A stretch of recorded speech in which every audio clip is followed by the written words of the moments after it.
நீங்க சொல்றது வேலூர் இப்ராஹிம் நீங்க சொல்றீங்க. வேலூர் இப்ராஹிம் அவர் வரும்போது அன்னக்காவடியா வந்தாரு. பாஜக எதுக்காக வந்தாரு எல்லாத்துக்கும் தெரியும்.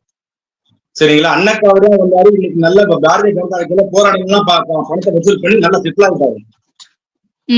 அவர் இஸ்லாமிய பூர்வையில இருக்கிற ஒரு இஸ்லாமிய துரோகி அவர்.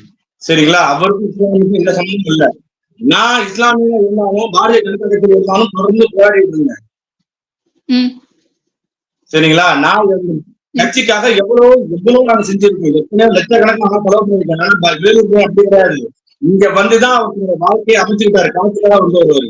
நாங்க காசுக்காக புரிதலை ஏற்படுத்த முடியல, தோல்விட்டோம், கட்சியை விட்டு வெளியே வந்தோம். அதே மாதிரி நல்லது செஞ்சாங்க. எதுக்கு என்ன ஆதாரம் இருக்கு சொல்லுங்க. ஹஜ்ஜு போறதுக்கு எங்களுக்கான ஒரு தொகை கொடுத்துட்டு இருந்துச்சு மத்திய அரசாங்கத்துல இருந்து. எப்ப பாரதிய ஜனதா கட்சி வந்து ஆட்சி எடுத்துச்சோ இந்த ஹஜ்ஜுக்கான மானியமே இன்னும் சொல்றாங்க. உங்களுக்கு ஹஜ்ஜு பணிக்கான மானியமே கிடையாது. இதெல்லாம் வெளியில யாரும் இல்லை. பெருசா சொல்றீங்களா காமிக்க மாட்டேங்கிறாங்க.